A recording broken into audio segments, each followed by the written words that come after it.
In this video, we'll talk about the indirectly acting cholinergic agonist. इससे पहले वाली videos में हमने उन दवाइयों के बारे में बात की थी जो डायरेक्टली निकोटिनिक या मस्कार्निक रिसेप्टर पे जाके लग रही थी। अब ये हमारे पास क्या करेंगे, ये हमारे पास एसिटाइलकोलिन ईस्ट्रेज जो एंजाइम है जो एसिटाइलकोलिन को डिग्रेड करता है उसको इनहिबिट करेंगी। तो एसिटाइलकोलिन का एक्शन बढ़ जाएगा। अब एसिटाइलकोलिन ईस्ट्रेज जो है वो presynaptic post synaptic nerve terminals के अंदर लोकेटेड होता है। अब ये क्या करेंगी, इसके साथ बाइंड करेंगी और इसको फिर एसिटाइलकोलिन ईस्ट्रेज को तोड़ने नहीं देंगी, यानी they will inhibit acetylcholine esterase enzyme.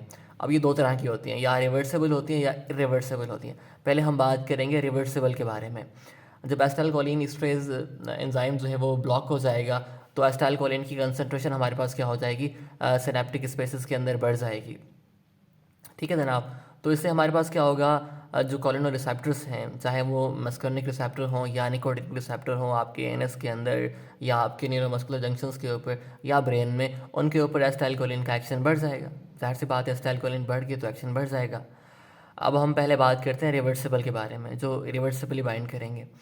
अब ये दो दो कैटेगरीज होती हैं इनकी, एक होता है शॉर्ट एक्टिंग, दूसरे होते हैं लॉन्ग इंटरमीडिएट एक्टिंग।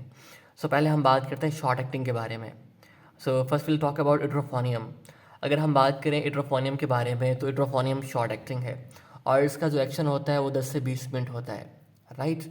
और important thing about edrophonium is that it is a quaternary अमीन।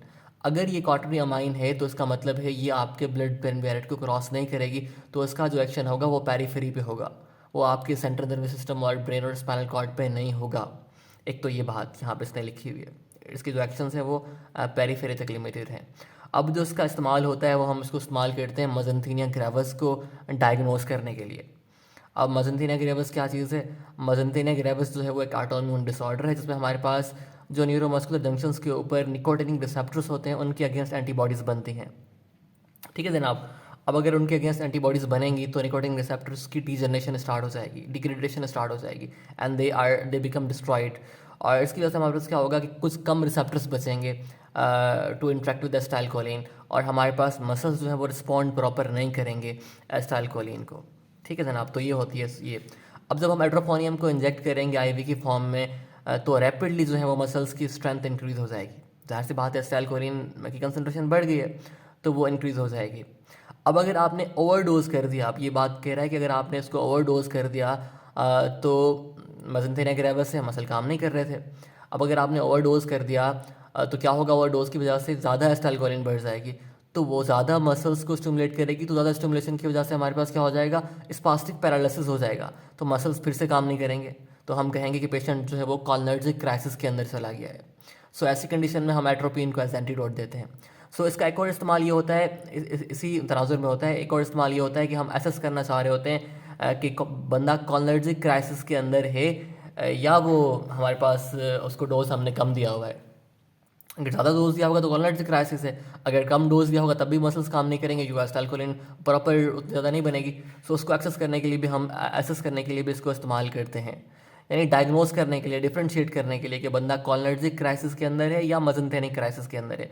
तो हम आमतौर पे क्या करते हैं, इंजेक्ट करते हैं। अगर तो मसल फंक्शन इंप्रूव होता है तो उसका मतलब है वो मजंथेनिक क्राइसिस के अंदर है, यानी कि उसको ज़्यादा डोज की ज़रूरत है।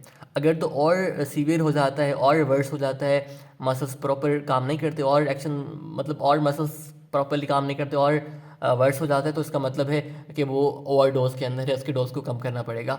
जो हमारे पास एंटीकॉलिनर्जिक ड्रग्स आपने यूज़ की हैं उनको, एंटीकॉलिन स्ट्रेस जो एजेंट्स आपने यूज़ किए हैं उनको, उनका डोज कम करना पड़ेगा। सो इसने वो ये बात बताई हुई कि डिफ्रेंशिएट करना चाह रहा होता है वो कॉलिनर्जिक और मजंथेनिक क्राइसिस के दरमियान में।